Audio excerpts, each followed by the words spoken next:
하나님 말씀 신약 성경 요한 1서 2장 3절에서 11절입니다. 신약 성경 388면에 있습니다. 요한 1서 2장 3절에서 11절입니다.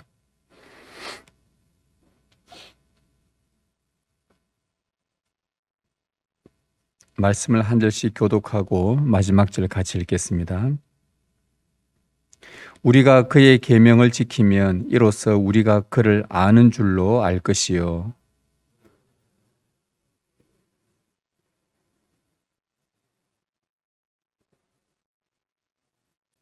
누구든지 그의 말씀을 지키는 자는 하나님의 사랑이 참으로 그 속에서 온전하게 되었나니 이로써 우리가 그의 안에 있는 줄을 아노라.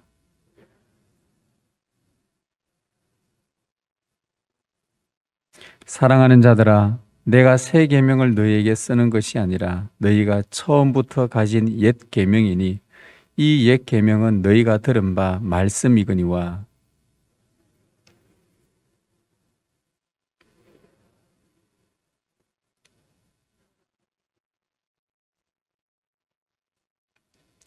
빛 가운데 있다 하면서 그 형제를 미워하는 자는 지금까지 어둠에 있는 자요.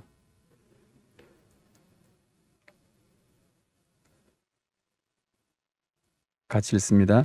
그의 형제를 미워하는 자는 어둠에 있고 또 어둠에 행하며 갈 곳을 알지 못하나니 이는 그 어둠이 그의 눈을 멀게 하였음이라. 아멘. 기도하겠습니다. 주님의 은혜 감사합니다.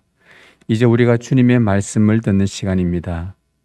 주 성령께서 영광의 빛으로 거룩한 빛으로 조명하여 주셔서 말씀을 깨닫는 은혜를 주시옵소서. 이 시간 말씀을 듣는 일에 온전히 집중하게 하시고 주님께서 말씀하실 때에 그 말씀이 우리의 심령에 새겨져서 우리가 말씀대로 살고 주님의 말씀으로 받고 순종으로 걸어가도록 인도하여 주옵소서. 우리가 주님의 말씀을 듣겠나이다.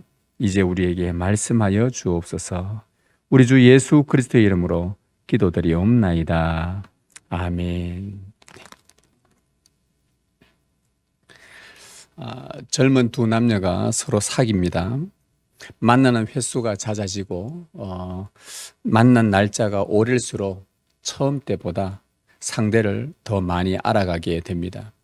서로를 이렇게 더 많이 알아가는 이런 과정을 우리는 사귐 또는 교제라고 합니다. 예수님을 믿은 후에 하나님과 그분의 말씀과 함께 보낸 시간이 잦아지고 많을수록 우리는 하나님을 더 많이 알아가게 됩니다. 그리스도 안에서 우리가 성도로 만나서 성도 간에 보낸 그 교제의 시간이 많을수록 우리는 서로를 더 많이 알아가게 됩니다. 이 성경에서 이 안다라는 이 단어는 사용 빈도수가 꽤 높습니다. 구약에서 950회 이상, 신약에서 200회 이상 정도로 쓰일 만큼 이 안다라는 이 단어가 성경에서 아주 중요한 핵심 단어 중에 하나입니다. 왜 이 단어가 중요한가 하면 여러분 우리의 신앙생활은 하나님과 사귐, 하나님을 알아가는 것이라 이것이 전부라 해도 과언이 아니기 때문입니다. 예수님도 말씀하셨습니다. 영생은 하나님과 그의 아들 예수 그리스도를 아는 것이라. 영생이 하나님을 아는 것이라고 했습니다. 여러분 영생은 우리의 신앙의 목표이지 않습니까? 영원토록 하나님과 함께 살아서 영광 돌리며 함께 영생하는 것이 우리의 신앙생활의 목표인데 바로 그 영생이 하나님을 아는 것이라. 즉 그분과 사귀는 것이라. 이것이 성도의 목표요 전부라 할 수 있습니다. 따라서 우리가 신앙생활을 한다. 내가 기독교 신앙생활을 한다. 내가 예수님을 믿는다라고 할 때는 이것을 달리 표현하면 내가 주님을 안다. 내가 주님과 사귄다라는 이 뜻을 내포하고 있는 것입니다. 사도 요한은 이 편지를 쓸 그 당시 교회들에게 참 사귐과 거짓 사귐이 있다는 아주 충격적인 발언을 합니다. 요한 공동체, 그 당시 요한이 편지를 보내었던 소아시아 지역 그 공동체 안에 주님과 참 사귐을 가지고 있는 자들이 있는 반면에 내가 주님을 안다고 말은 하는데 실제로 주님과 사귀지 않는 자들이 그 교회들 안에 있었던 것입니다. 그리고 그런 자들이 교회를 떠나가면서 이거는 교회가 아니다라고 하면서 마치 자기들이 또 교회인 것처럼 지금 이 모습은 아니다. 그래서 과연 뭐가 진짜 예수 믿는 사람인지 아닌지 참 의문이 들 만큼 요한의 이 말이 정말 누가 참 사귀는 자인지 진짜 거짓 사귐인지 구분하지 못할 만큼 이런 의문이 그들이 들기 시작했습니다. 요즘 말로 굳이 한다면은 나는 정말 그리스도인이 확실한가? 아니면 그렇지 않은가? 라는 이런 질문인 것입니다. 만일 참 사귐을 하고 있다면 예수님을 알아가는 그리스도인으로서 최후의 영생을 얻겠지만 만일 거짓 사귐을 하고 있다면 모양은 그리스도인인데 이 영생과 거리가 먼 삶을 살아가게 될 것입니다.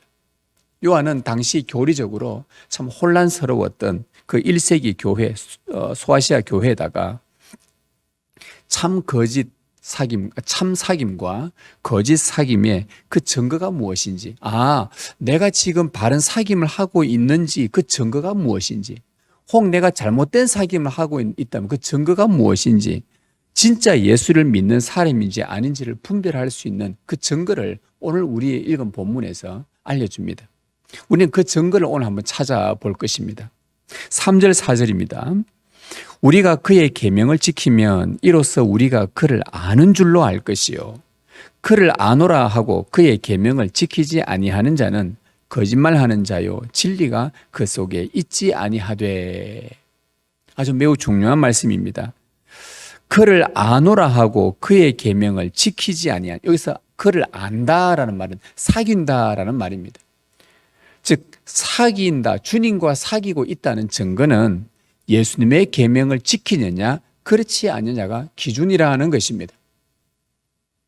여러분, 주님의 계명을 지키면, 이 요한의 말에 따르면 주님의 계명을 지키면 예수님과 사귀고 있다는 증거라는 말이죠. 반대로 예수님을 안다고는 하는데 내 입으로는 나는 주님과 사귀고 있다라고 하는데 만일 그의 계명을 지키지 않는다면 요한은 뭐라 그러냐? 그 사람은 거짓말하고 있는 것이다.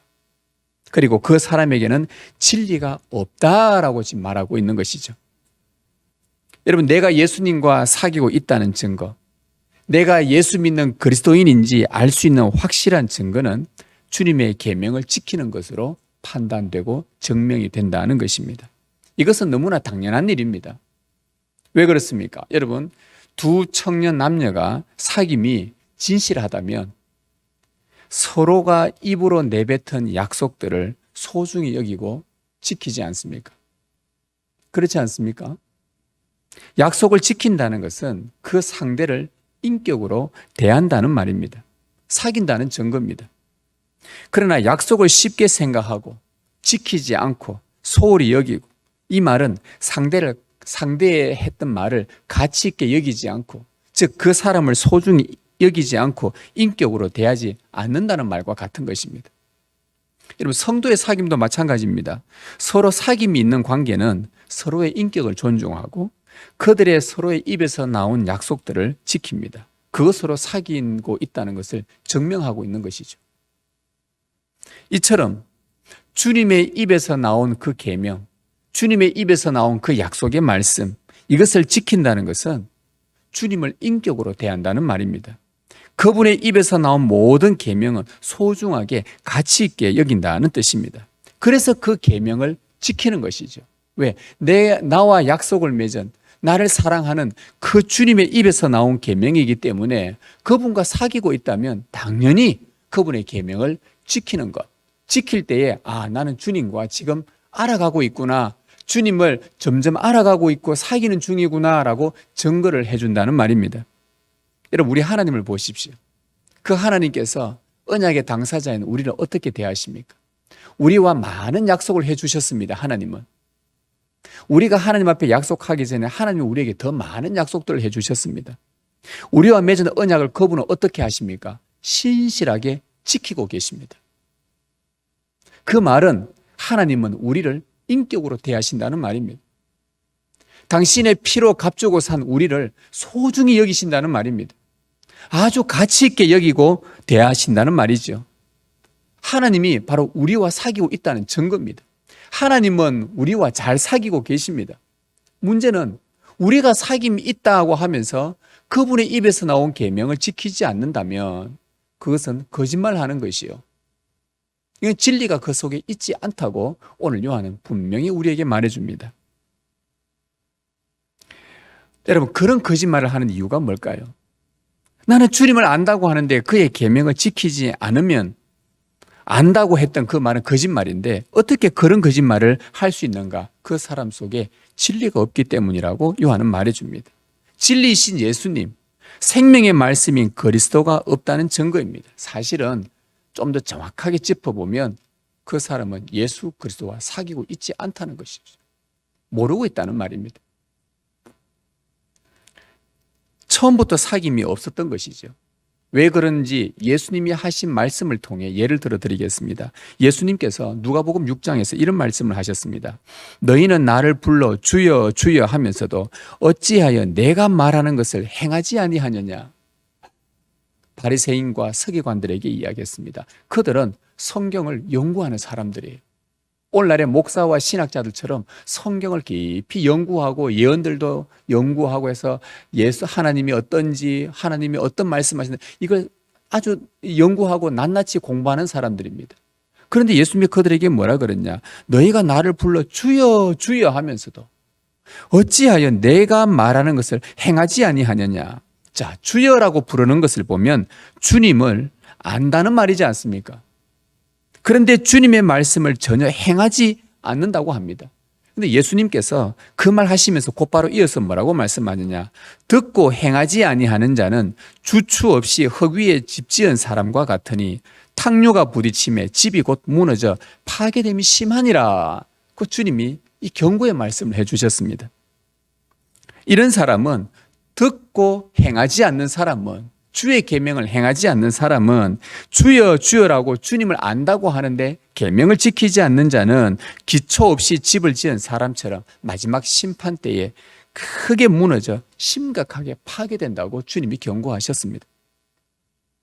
바로 요한은 예수님과 3년 동안 동거동락하면서 주님께 들었던 이 말씀을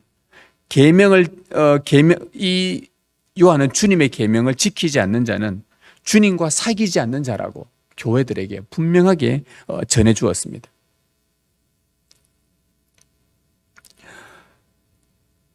여러분, 행동이 말보다 더 크게 말한다는 속담이 있습니다. 행동 하나가 수백 마디, 수천 마디 말보다도 행동 하나로서 이 사람이 이런 사람이구나라고 더 말해준다는 말입니다. 성경에 관한 지식이 많고 성경을 말로 잘 풀어내고 묵상한 내용들도 충분하게 이야기하고 아무리 그런 성경에 대한 모든 것들을 많이 알아서 입으로 끊임없이 말하는 사람이라 하더라도 한 계명이라도 지키는 그 행동보다 못하다는 말입니다. 한 계명이라도 지키는 행동으로 말미암아 예수님과 사귀고 있는 사람이라는 것을 더 크게 사람들에게 증명해 준다는 것이죠. 수천 마디의 성경에 관한 지식을 말하는 것보다 한 계명을 지키면은 사람들은 이 사람 예수님 믿는 사람이구나. 이 사람 예수님과 사귀는 사람이구나 라고 증명을 한다는 말이죠. 성경을 정말 많이 아는 사람이 성경을 여러 번 읽고서 성경에 관한 글을 한번 쓰려는 불신자가 있었습니다. 그 불신자가 성경을 얼마나 많이 읽었는지 그리고 성경에 관한 자기가 어떤 글을 하나 썼습니다. 책을 하나 냈습니다. 이름 되면 여러분 다 알만한 사람입니다.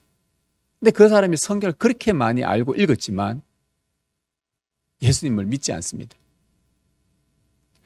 많이 알고 많이 입으로 내뱉어도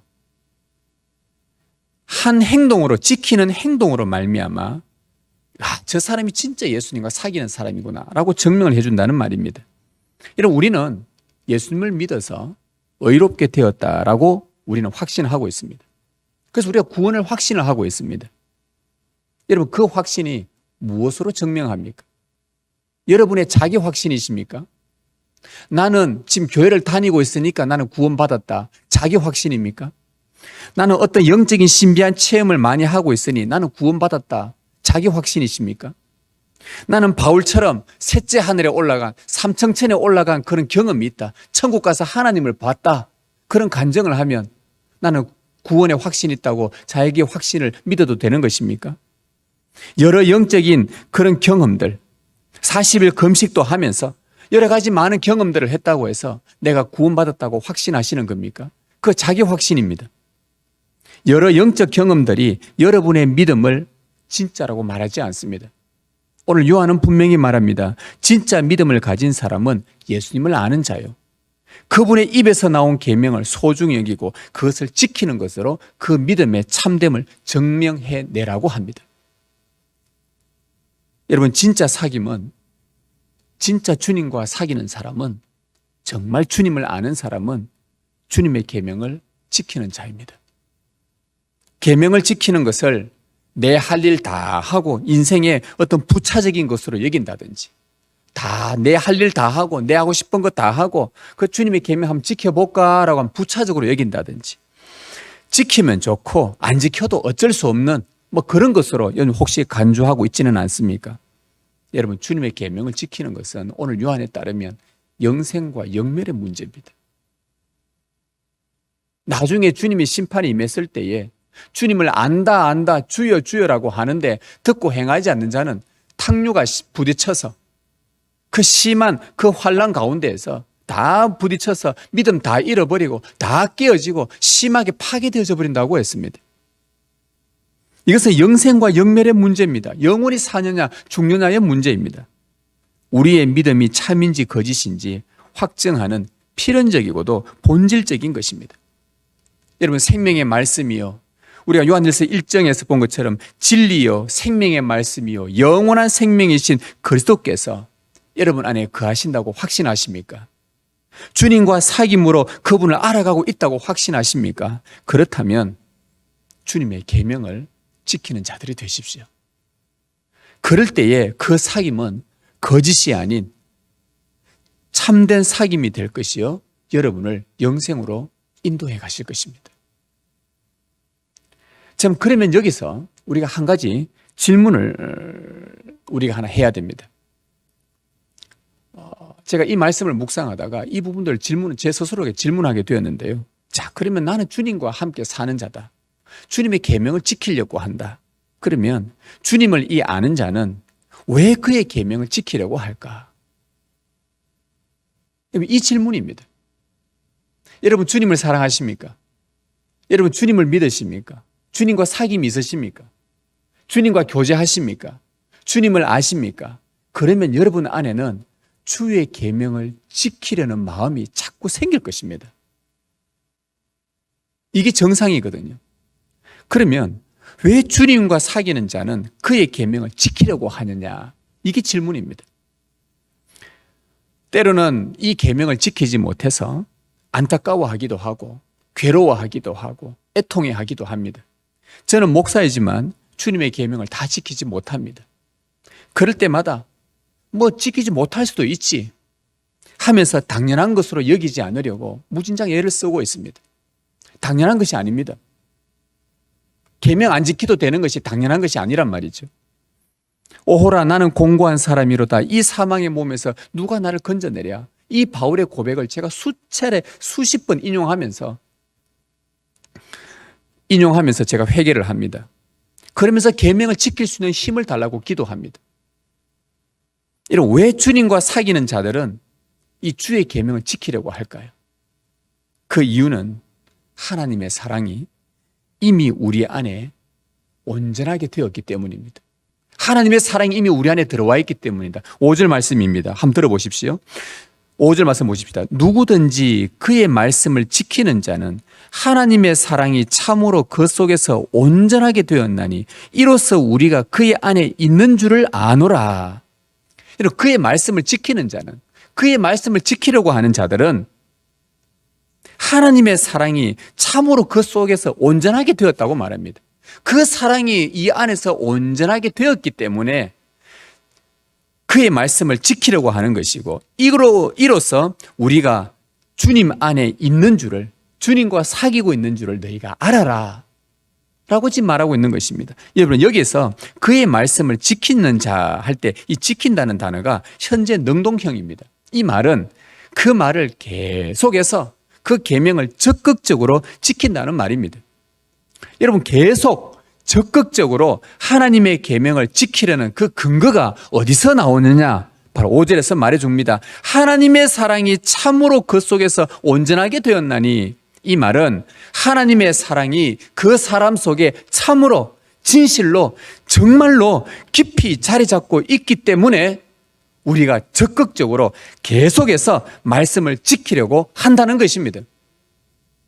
즉, 하나님의 사랑이 이 안에 거하지 않으면 그분의 계명을 지킬 수 없다는 말이에요. 여기서 우리는 이 사귐의 중요한 원리를 한 가지 발견하게 됩니다. 여러분들이 주님과 사귀고 있다면 그 증거는 주님의 계명을 지키는 것입니다. 자, 그 계명을 적극적으로 지키게 하는 것은 우리 속에서 온전하게 이루어진 하나님의 사랑 때문이라는 말입니다. 여러분, 예수님과 참으로 사귀는 사람 안에는 하나님의 사랑이 이미 들어와서 자리 잡고 있습니다. 그 사랑이 충만하게 성취되었습니다. 왜 그런지 제가 말씀을 드리겠습니다. 여러분, 태초에 만물이 지어지기 전에 삼위 하나님만 홀로 존재하셨습니다. 이걸 믿으십니까? 태초에 만물이 창조되기 전 영원부터 삼위 하나님만 홀로 존재하셨습니다.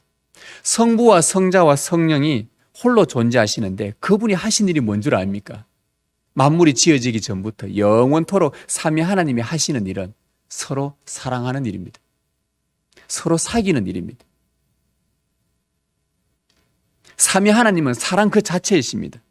그 어떤 것도 그 삼위 하나님의 틈을 비집고 들어올 수 없는 거룩하고 무한하며 완전한 사랑으로 그 삼위 하나님은 사랑하고 계십니다. 하나님이 하시는 일은 사랑하는 일입니다. 자, 그러면 우리가 이 성부, 성자, 성령, 삼위 하나님과 오늘 말씀에서 이 성자 예수님과 사귐이 있다고 한다면 그건 달리 말하면 우리는 이 삼위 하나님의 사귐 안으로 들어간다는 말이지 않습니까? 그렇지 않습니까? 성부, 성자, 성령이 사귀고 계시는데 완전한 사랑으로 우리가 그 성자 하나님과 사귀고 있다면 우리도 이 사귐 안으로 들어간다는 말입니다. 성부와 성자, 성령이 온전한 사랑으로 사귀시는데 우리가 성자 예수님과 사귐이 있다면 자연스럽게 그 사귐 안으로 들어가 하나님의 사랑 안에서 충만해지는 것입니다. 그 사귐 안으로 들어갈 수 있도록 하나님이 우리를 은혜로 불러주신 것입니다. 삼위 하나님의 거룩하고 영원한 완전한 사랑이 그 사귐 안에 들어가면 그분끼리 하시는 그 사랑이 우리 안에도 이 안에 들어와서 이 사랑이 우리 안에 온전히 이루어진다는 말이죠. 이것이 5절에서 말하는 것입니다. 하나님의 사랑이 참으로 그 속에서 온전하게 된 자는 그의 말씀을 지킬 수밖에 없는 것입니다. 그분의 사랑이 우리를 충만하게 휘감는데 삼위 하나님의 사랑 속에 우리를 들어오게 초청하셔서 그분의 사랑이 우리를 충만히 휘감는데 그 사랑이 우리 안에 온전히 이루어졌는데 어찌 그분이 하시는 말씀을 듣지 않을 수 있으며 어찌 그분의 계명을 지키지 않으려고 할 수 있겠냐 이 말입니다. 그 온전한 사랑이 우리를 끊임없이 감싸고 계시는데 어떻게 그분의 계명을 지키지 않겠습니까? 5절에 다시 한번 보십시오. 우리가 그의 안에 하나님의 사랑이 참으로 그 속에서 온전하게 되었나니 이로써 우리가 그의 안에 있는 줄을 아노라. 하나님의 사랑이 우리 안에 성취되고 그 사랑으로 말미암아 주님의 계명을 적극적으로 계속 지키려고 한다면 우리가 그분 안에 있다는 증거라는 말씀입니다. 여러분, 하나님의 사랑은 온전합니다. 주님의 은혜로 그 사랑이 여러분 안에 온전하게 되었습니다. 그 사랑이 여러분을 주님과 사귐으로 계속 이어가게 합니다. 그 사랑 때문에 주님의 계명을 우리가 소중히 여기고 즐거워하며 적극적으로 계속 지키려고 합니다. 우리의 연약함 때문에 계명을 어기고 지키지 못해서 마음 괴로워하고 애통할 때도 그 순간조차에도 주의 사랑이 우리를 감싸고 있습니다. 여러분을 다시 일으키고 독려하며 주의 계명을 지킬 수 있도록 힘을 주는 것이 바로 그 우리 안에 온전하게 된 하나님의 사랑입니다. 그것이 주님과 사귀고 있다는 증거니 얼마나 기쁜 일입니까? 여러분 기뻐하십시오. 자격 없는 우리에게 이런 큰 은혜의 사랑을 주셔서 주님의 계명을 지키게 하시고 그 사귐이 진실하다는 것을 끊임없이 알려주시고 깨닫게 하시는 그 삼위 하나님께 우리는 감사하십시다. 그럴 때에 여러분 안에는 기꺼이 그 계명에 순종하려는 마음이 점점 충만해지는 것입니다. 이로써 우리가 그리스도 안에 살고 있다는 것을, 내가 그리스도인이라는 것을, 내가 하나님을 믿는 하나님의 자녀라는 것을 증거하는 것입니다. 자, 이렇다고 한다면 이제 우리에게 남은 과제가 하나가 있습니다. 6절입니다. 그의 안에 산다고 하는 자는, 자, 주님 안에 산다고 하는 자는 그가 행하시는 대로, 주님께서 행하시는 대로 자기도 행할지니라. 요한이 우리에게 한 가지 중요한 의무를 하나 남겨줍니다. 너희가 예수님 안에 산다고 하느냐? 정말 예수님과 사귐이 있느냐? 그러면 예수님이 하신 것처럼 너희도 그대로 행하거라. 여러분, 예수님이 하신 일이 무엇일까요? 오늘 요한이 말하는 예수님이 하신 일이 무엇일까요? 바로 7절에서 11절에 나오는 내용입니다. 우리 같이 한번 읽어보겠습니다. 7절에서 11절 내용이 예수님이 행하신 것입니다. 같이 읽습니다. 사랑하는 자들아, 내가 새 계명을 너희에게 쓰는 것이 아니라 너희가 처음부터 가진 옛 계명이니 이 옛 계명은 너희가 들은 바 말씀이거니와 다시 내가 너희에게 새 계명을 쓰노니 그에게와 너희에게도 참된 것이라. 이는 어둠이 지나가고 참빛이 벌써 비침이니라. 빛 가운데 있다 하면서 그 형제를 미워하는 자는 지금까지 어둠에 있는 자요.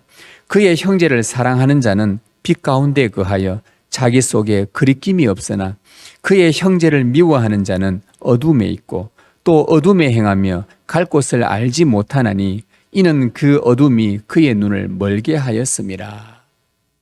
예수님께서 하신 일이 뭐냐? 방금 7절에서 11절의 내용을 요약하면 한 줄로 딱 나옵니다. 예수님의 계명은 형제를 사랑하는 것입니다. 너희가 계명을 지키면 나와 사귐이 있고 나를 안다라고 했는데 그 예수님이 지키라는 그 계명이 무엇이냐? 형제를 사랑하는 것입니다. 예수님과 사귐이 있는 자는, 예수님 안에 사는 자는 예수님이 행하신 것처럼 형제를 사랑해야 한다고 요한이 우리에게 말해주고 있습니다. 여러분, 예수님은 제자들에게 이 계명, 형제 사랑이라는 계명을 이미 십자가에 죽으시기 전에 제자들을 모아놓고 말씀을 해주신 적이 있습니다. 요한복음 15장에 이렇게 하셨어요. 내 계명은 곧 내가 너희를 사랑한 것 같이 너희도 서로 사랑하라 하는 이것이니라.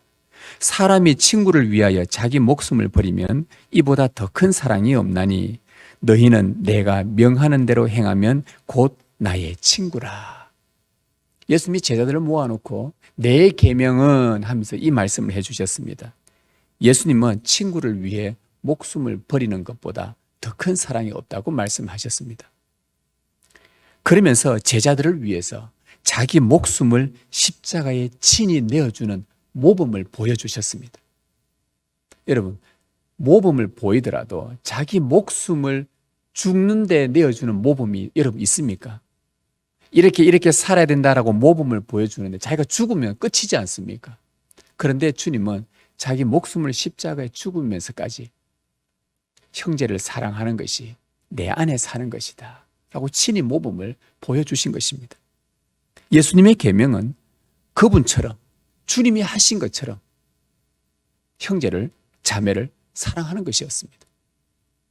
주님은 이런 말씀도 하셨습니다. 요한복음 13장에서 내가 주와 또 선생이 되어 너희 발을 씻었으니 너희도 서로 발을 씻어주는 것이 옳으니라. 내가 너희에게 행한 것 같이 너희도 행하게 하려 하여 본을 보였노라. 주님께서 행하신 것처럼 우리 보고 행하라고 했다면 바로 이 주님께서 하신 일, 태초부터 계신 생명의 말씀이신 예수님께서 가장 높으신 보좌에서 가장 낮은 땅에 오셨고 선생과 주님으로서 제자들의 더러운 발을 씻겼습니다.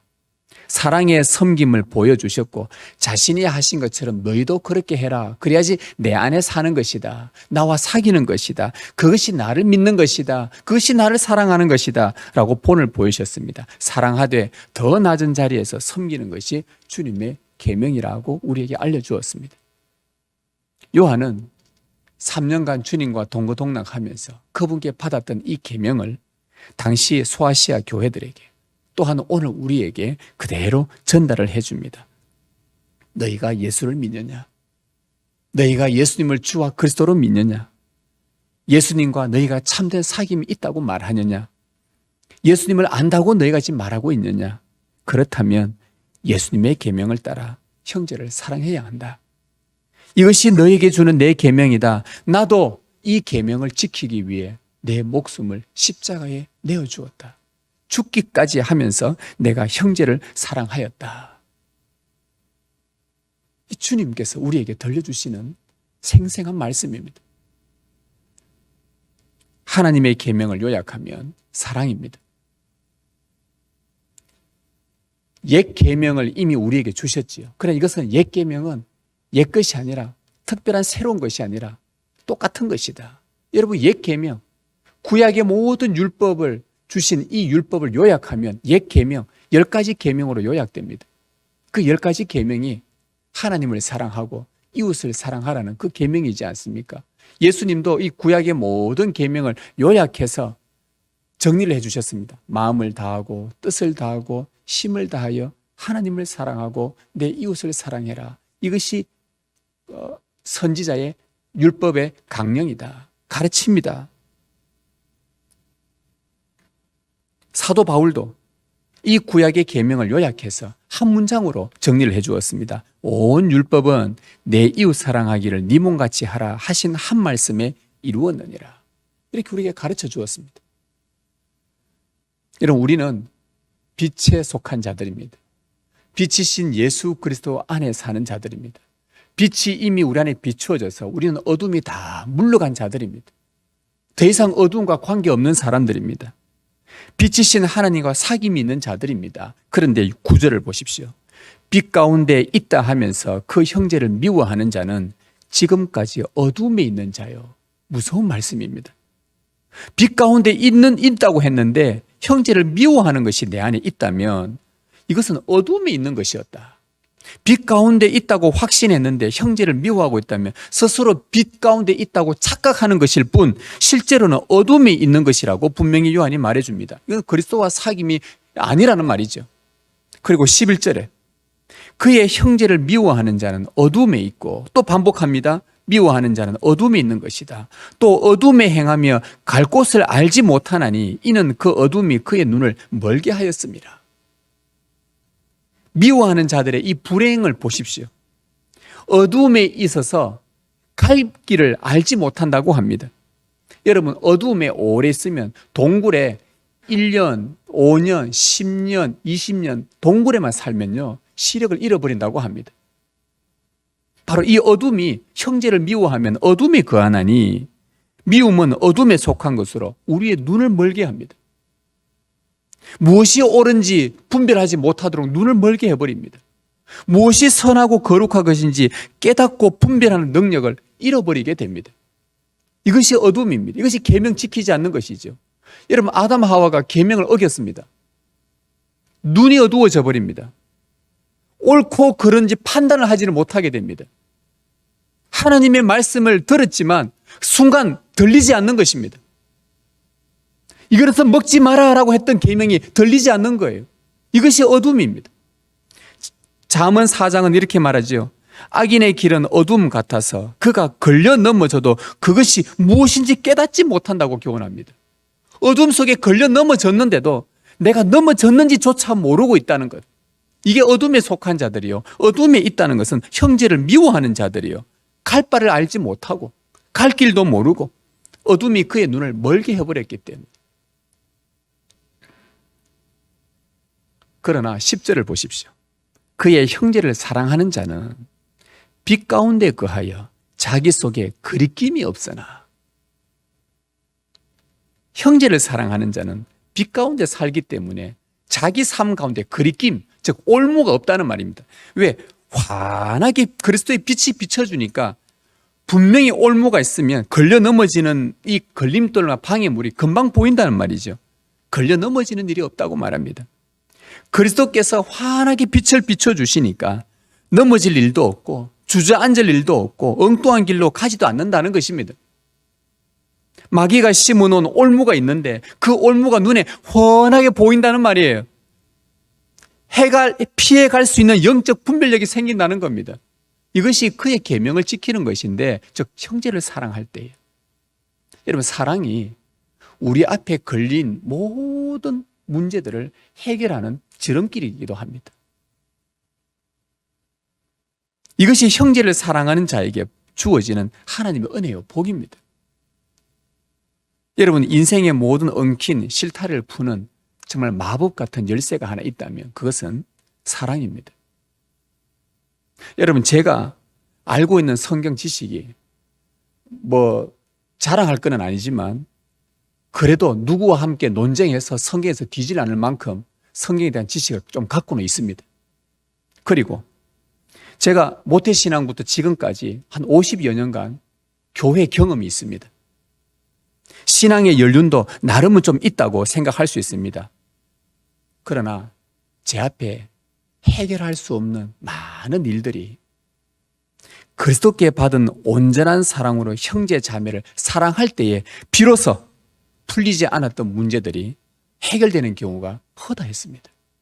성경 지식으로 해결된 것도 아니었고 나의 신앙의 연륜으로 해결된 것도 아니었고 내가 좀 교회에 대한 경험들이 많아서 이걸로 그때마다 문제 해결하고 하는 것 같지만 가만히 제가 이 말씀을 묵상하면서 설교 준비하면서 한번 생각을 해보니까 의외로 제 안에 참 앞에 걸림돌 될 만한 것들, 올무가 될 만한 것들, 많은 문제들을 해결한 문제들이 뭐냐? 형제를 사랑할 때에 비로소 그 문제들이 의외로 쉽게 해결되었다는 것입니다. 인간관계 문제가 해결되고 하나님과의 막혔던 담도 해결되어지고 사랑하는 자가 하나님의 말씀을 가장 많이 아는 자입니다. 누가 말씀을 많이 아는 자인가? 여러분, 목사가 성경 말씀을 많이 알겠습니까? 장로님들의 성경 말씀을 많이 알겠습니까? 여러분들의 성경 많이 알겠습니까? 자, 여기 있는 사람들 중에서 누가 성경을 제일 많이 알겠습니까? 계명을 지키는 자가 성경을 많이 아는 사람입니다. 하나님을 아는 사람입니다. 그래서 사랑이 최고의 지식인 것입니다. 사랑이 최고의 지식이에요.